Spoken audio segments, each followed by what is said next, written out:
Hello class. In this lecture video, I'll be discussing an example on statics. Okay, sige. So the problem says that we have here a diving board that is 3 meters long. It is supported at a point 1 meter from the end, and a diver weighing 500 newtons stands at the free end. So let's see the figure here. If you look at the figure facing your laptop, for example, the free end here is at the right side. Okay. And then the left end of the diving board is being supported, no? 1 meter from the left end. The diving board is of uniform cross-section and weighs 280 newtons. Find the force at the support point. So that would be somewhere here near the middle. And the force at the left-hand end. Okay. So since the diver here is just poised to just before the diver jumps, so we assume here, therefore, or we immediately know that the diving board is in equilibrium. Do not be confused. It's not the diver that is the system here, but it's the diving board. So since the diving board here cannot be represented as a particle, so the particle model is not used in this problem. Okay, so in this particular problem, we are actually applying the two conditions for equilibrium. How do you know, or how can you determine when to use the two conditions for equilibrium? Okay, so from the title itself of the principle, equilibrium, then it means that you can only use this if you are sure that the system is in a state of balance. So you will know here that a system will only be in a state of balance if these two conditions are true. So I hope you have been reading your textbook, no? So what's the first condition? We have already learned it as we discuss the dynamics of motion, no? That is actually Newton's law of inertia, no, for equilibrium. So the first condition is just emphasizing Newton's first law of motion. So it says here that for a particle to remain at rest, if it's in static equilibrium, the total force that is acting on the system must be zero. Okay? If we resolve the forces in components, then we'd say you add all the forces in the x-axis, the total must be zero. Or if the forces are along the y-axis, then you add everything in the y, it must be zero. Or if the forces are along the z-axis, then you add everything there, it's equal to zero. So we learned in Newton's laws that zero net force will cause, of course, a zero acceleration. Zero acceleration means there is no change in the velocity. For statics, obviously, in our study of rigid body in static equilibrium, okay, we know that we are focusing on static equilibrium. So, static equilibrium ang pag-uusapan natin dito, wherein, when you speak of static equilibrium, its initial velocity is zero, and then it is maintained, it becomes zero pa rin at after a certain time interval. So, we will not be discussing about dynamic equilibrium where the object is moving at constant velocity, kasi statics tayo ngayon. And you know very well that you have a higher engineering course of the same name, no? Statics. Kaya it is really my bias na before the end of the semester, I see the need to discuss statics so that kahit papano may baon na kayo, kahit konti, no? When you go to your statics course later. Yan. And then the second condition is this. For the particle or the system here to remain in static equilibrium, then there has to be no rotation. So when we speak of rotation, we speak about the total torque at a certain point. So the total torque at any point on your system, it has to be zero. So we say that we have, let's say, the total counteracting torque plus the summation of the clockwise rotation torque, this has to be 0. So condition 1 is focusing on translational equilibrium, whereas condition 2 focuses on rotational equilibrium. Ayan. So meaning to say, the systems that we will be studying in statics are not moving translationally, either horizontal, vertical, or projectile, and it's not also rotating. Okay? So for the system to remain in translational and rotational equilibrium, these two conditions must be true. So in other words, if it's clear in the problem that the system is not moving translationally, it's not moving rotationally, then immediately you know that these two conditions are true. So if these two conditions are true, then we can use them in determining whatever force is asked in the problem. So basically, that is also the goal in statics, no? You want to have a stable structure, for example, and then you need to determine how strong each force is so that the structure will not rotate at a certain point, it will not topple over, and then it will not also slide or fall or whatever. So kaya it's important to, this is very important in your field. Okay, so much for that. Let's apply now these two conditions in determining the answer here.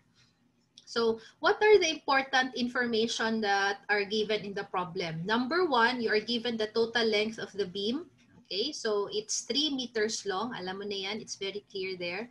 Number 2, that the beam is having a uniform cross-section. So when you speak of uniform cross-section, there is no part of the beam that is more massive or bigger than the other parts. It's just a uniform, you can consider it as a uniform rectangular prism. So hopefully you have viewed my lecture video on center of mass or center of gravity, or you have at least read your book about center of mass. If the body is having a symmetric shape, the center of mass is always at the geometric center. Okay? So, ayan na siya kaagad. So, meaning to say, since you have your beam here as 3 meters long, what's the midpoint of 3? What's the half of 3? Diba? 1.5. So, in your free body diagram now, okay, you can actually just use this beam here. Hindi na siya i-represent as particle, ha? Kasi hindi na pwede ang particle model pag pinag-uusapan natin ang rotation or torque.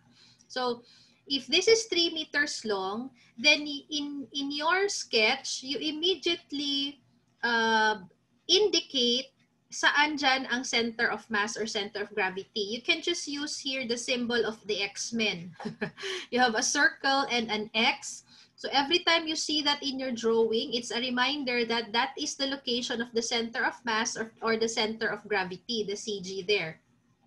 And hopefully you've learned that the CG or the CM is a point, it's a location in the body or in a system where the total force of gravity is acting.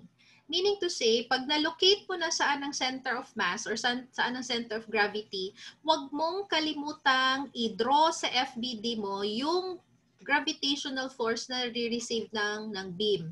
So let's just call it as the weight of the beam, WB here. So the weight of the beam here is given as 280 newtons. So, hindi siya negligible. Kasi, tignan mo, yung weight ng diver, 500.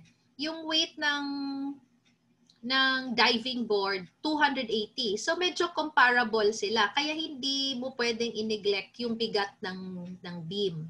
Pero, kung masyadong magaan ang material nitong diving board na ito, such that, let's just say, it just weighs around, let's say, 50 newtons or 10 newtons, kung i-compare mo siya ngayon sa weight ng diver na 500, then you can say na negligible siya. Pero dito kasi it's more than half the weight of the diver. So, dili siya pwede kalimtan. Okay, so you have here your 500 newtons. Now, so that's the important thing, no? Pag sinabing uniform, immediately pangitaa ang katunga, you sketch the center of mass symbol, and then immediately you draw the weight of the object at that particular point. So, let's complete our free body diagram. We are showing now the FBD of the beam. Hindi yung FBD ng diver. Kasi si diver, isa siya sa mga forces na nag-exert doon sa beam. So, please take note of that. FBD of beam. Okay? In your problem set 3 and 4, I kept on reminding almost all of you na pag gagawa ng FBD, talagang i-label siya specifically. Okay? So dito ngayon, klaro na yung drawing natin dito ng mga forces yan na natanggap ng beam. Kaya ang label natin sa title, free body diagram of the beam. Just to remind yourself na dili si diver diri ang system na to. Okay, so when you sketch your FBD, your main question is, what are the forces received by the beam? I-identify mo yan lahat. Force of gravity, normal force, etc. etc. So, if this is the beam now, alam mo na merong tao na nakatayo sa right side. So, dili man na nimo maneglect iyahang kabugat. So, yung weight ng diver dito is exerting a downward force on the right end of the beam. It has to be drawn in the free body diagram. So, let's sketch it here like that, downward at the tip of the beam. Yan, sa center of gravity din ng person. And then, let's label this force properly. Let's call this the weight of the diver, WD. Okay. Next, ano pa bang ibang forces dito? Take note na merong support dito sa ilalim, oh. Okay? Pag wala itong support dito sa ilalim ng beam, natural, makuhulog siya. Diba? Na may support diha. So, this support here, itong fulcrum dito sa baba, exerts a normal force, a 90-degree force. Wait, my laptop is slow, but it exerts an upward force. Paano mo malaman kung ano ang direction? You put common sense. Kung wala yung support sa ilalim, kung tanggalin mo yan, saan mag-move ang beam? Diba, babagsak siyang ganyan. So therefore, the support here is exerting an upward force, normal to the beam. So let's just call this F of the, what you want to call this? Let's call this F1 na lang.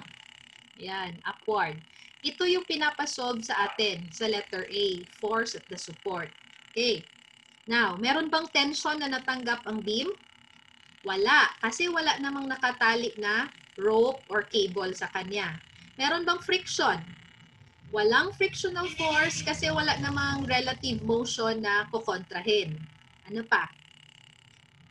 Yun. So what else? Now, what about this portion here of the ladder? Itong part na ito. Okay? What will happen to the beam if this body here is not present? Yes, you are correct. The left end of the beam will of course move upward. So meaning to say, yung itong part na ito sa ladder is keeping it down. Tama ba? Okay. So we say therefore that at the left post end of the beam, there is this unknown downward force. Let's call this force at the left hand end as F2. Ito din yung one of the unknowns. Okay, so our free body diagram now is complete. You can now see here that the beam receives 4 forces. You have one upward force because of the support here. And then you have three downward force because of the weight of the diver, the pulling force of gravity on the beam, the weight of the beam, and of course the downward force at the left end.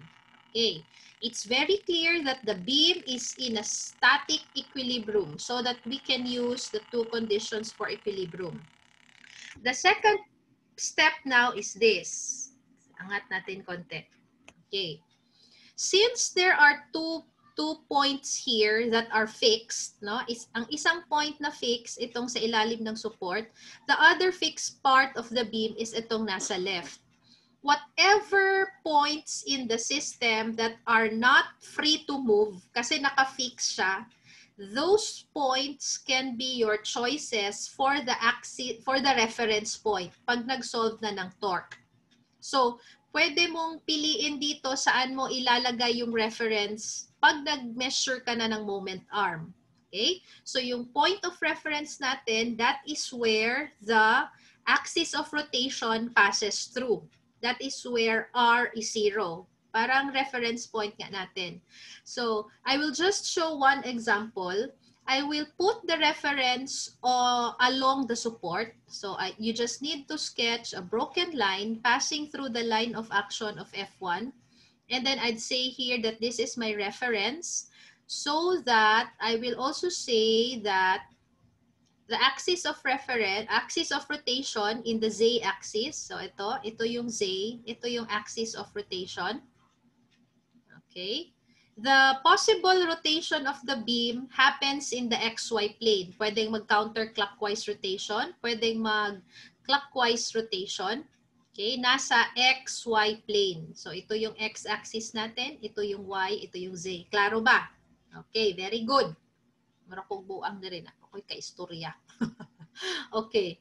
In your study time, I want you to solve this same problem here, but you will put the reference in the left end. And you will discover that we will still arrive at the same answer. Okay? Yan. Sige, let's continue. So if this were the reference, this is where the position vector R is 0. Ha? Kay reference man siya. Okay. Second step, pag nakapili ka na ng location ng reference point mo para sa torque, the next thing to do is to determine the moment arm or the perpendicular distance of each force. So, kung saan mo nilagay si reference point, natural, yung force na yon walang moment arm kasi nasa reference siya mismo. So, we can immediately say here that the moment arm of force 1 is 0, which immediately tells us that yung torque ni force 1, 0 din. Okay? So, isi-0 na natin siya mamaya. So, anong bias natin? Bakit natin nilagay dito ang reference point sa isa sa mga unknown? We put the reference axis along one of the unknown so that we will only have a single unknown and then mas madali natin siya isolve pag gumamit na tayo ng condition 2 mamaya. So, yun. Kasi kung gusto mong sumakit ang ulo mo, pwede ka naman maglagay ng reference sa other point. No? So, malibog na ka-anak, kay daghan na kay kag-unknowns. Let's continue. What about the moment arm of F2? So, the moment arm of F2, that's the perpendicular distance between the reference and the forces line of action. It's very obvious here that F2 is making a 90-degree angle with the beam. So, yung position vector 2 from the reference going there, ito yung position vector 2 natin, yung magnitude niya, ito na rin mismo yung moment arm, no? Kasi 90 degrees man sila, kani silang duha 90 degrees. So we know that this is equivalent to 1 meter, yung moment arm ni F2. Okay, let's continue. What do you think, therefore, is the moment arm of WD? So if you show the position vector of the diver, mag-start mag-yung ka sa reference, di ba, for R. Agto ka diha sa point of application, this is now the position vector of the weight of the diver, which is obviously making a 90-degree angle with the weight W. So if you get the absolute value of RD, ito na yung moment arm ni WD. Very good, which is just equal to 2 meters. Walang moment arm na negative kasi ang moment arm scalar na siya nga quantity. Okay, kaya if you notice, nilalagyan ko ng absolute symbol itong position vector natin. And then finally, si weight of the beam from the reference going to the point of application, this is now the position vector of the beam. And since it is 90 degrees with the force, then the magnitude of position vector RB is just equal to the moment arm of RB, which is of course equal to what? Remember, the location of the center of gravity is kalahati ng 3. This is 1.5 meters. So, hindi pa 1.5 ang moment arm ha, kasi with respect to the reference. So, if this is 1 meter, galing sa given, so ito po si moment arm ni beam. Ito. So, this is just 0.5 meter. Ito yung perpendicular distance ng force ng beam. So I hope you realize, class, that if you miss one quantity here, everything else is wrong. Okay? So as future engineers, as early as now, you have to develop the skill of accuracy in looking at your calculations. Because pag nasa field na kayo, especially, let's say, civil engineers, one wrong calculation, it could lead to disaster. So, as early as now, I am inviting you to develop the skill of being very meticulous in your calculations. So, the part of physics, the study of physics, is to contribute na ma-enhance yung skill na yon. Kaya meticulous tayo dito sa pagtingin ng mga calculations natin. Kasi later, you cannot afford to do any miscalculations in your field class. Okay? Kaya basig mapareha na sa mga nangabungkag na mga building, pag mulinog gamay, miscalculation sa mga engineer.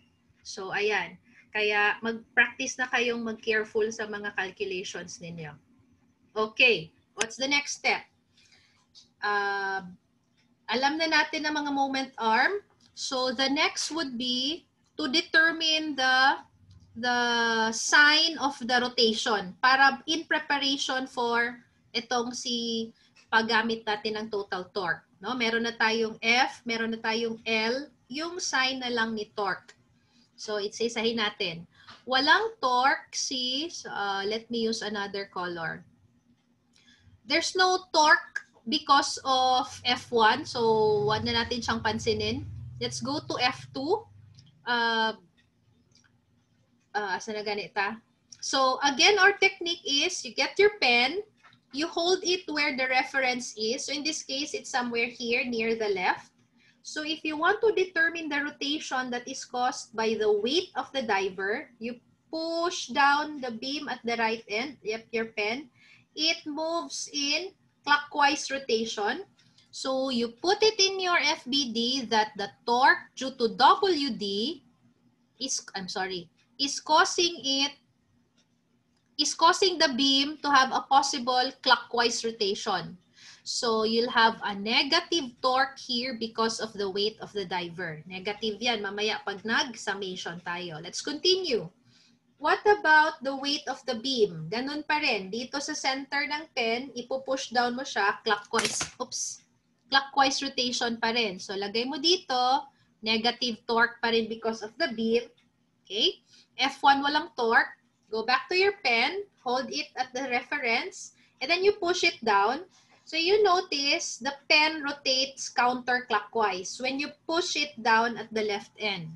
So you have counterclockwise here. Ito lang yung counterclockwise na torque.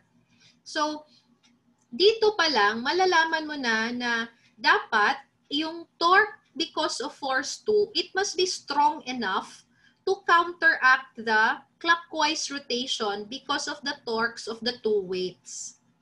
Okay? Para balanse siya. Katong clockwise rotation, maka-counteract ng clockwise rotation para ang result, ang ibuhang beam, dili mo rotate.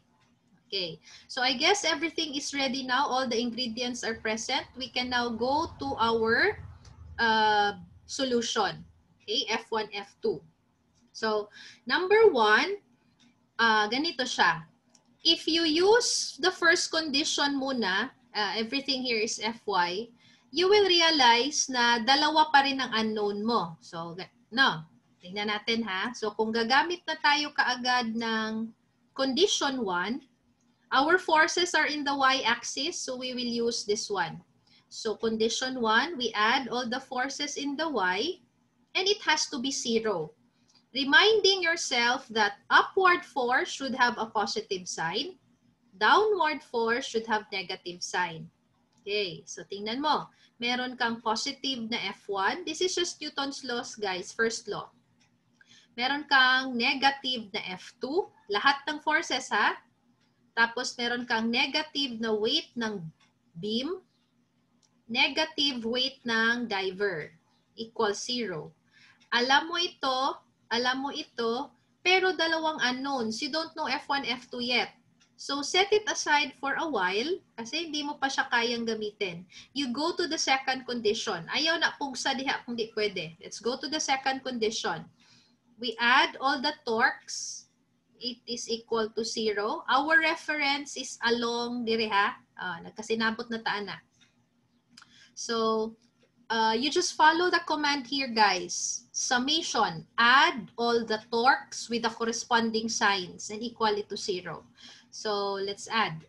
Let's say 0 equals, you have negative torque due to the diver, okay, minus or plus negative torque due to the beam, and then let's say plus torque due to force 1, plus torque due to force 2, but we know that there's no torque here because of force 1, magsi-0 ka na kaagad. And then you know that si torque is just F times the moment arm. O, na-discuss na natin si moment arm lahat dyan. So, lalagay na natin ngayon. Ano bang force ng diver? So, equal siya sa bigat niya. So, weight of the diver for the force, moment arm of the diver, minus weight of the beam, moment arm of the beam, plus F2 at the left end, moment arm of F2. So if you notice now, only F2 is unknown. So we can immediately determine F2. F2, di ba? Sige. So let's further simplify this. Lipat natin itong dalawang term sa kabila so that magiging positive sila. Medyo mahaba na ang video ko, class. I'm so sorry. And then we transpose moment arm 2 sa kabila. So, tada! We now have F2. Okay? And then it's just a simple algebra. So, weight of the diver, pila ganito? 500 and 280. So, let's have 500. And then the moment arm of the diver is 2 meters. Weight of the beam is 280. Okay. So, naday ko isipyat ganina. So, weight of the beam is 280. Ito. Sorry, guys. See? 280. Ito si 500. Yan. Di juday ko pang engineer, no? Sipyat. Okay. So, moment arm of the beam is just point. So, this is 280 and this is 0.5. Tama ba? 1.5, 1.5. Yan. Divided by the moment arm of F2 is 1. Okay, that's F2. Therefore, force 2 at the left end is given by 1,000 plus 140. Tama ba?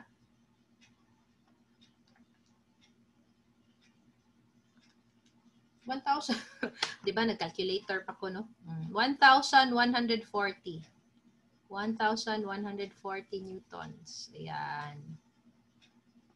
This is the strength of the F2 force here.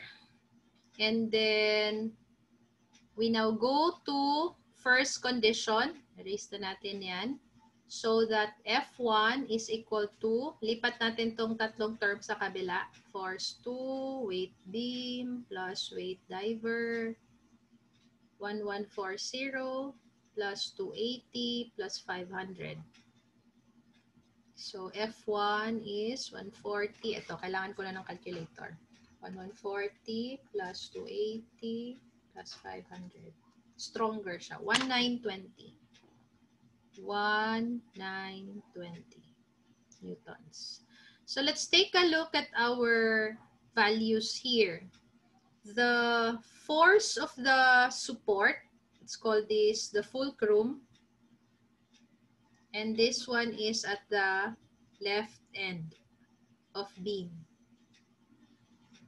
So if you look at the physical meaning of your answer, the force at the fulcrum or the support, it must be stronger than the force at the left end. No?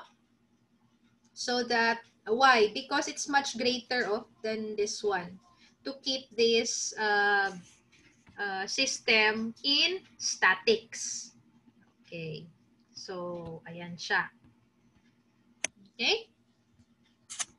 I hope you understand it. So, if something is not clear, you can just pause and replay. I am still planning to do 2 more examples on statics to help you answer the final problem set for the semester. Okay. Ayan. Sige. Stay well until the next video.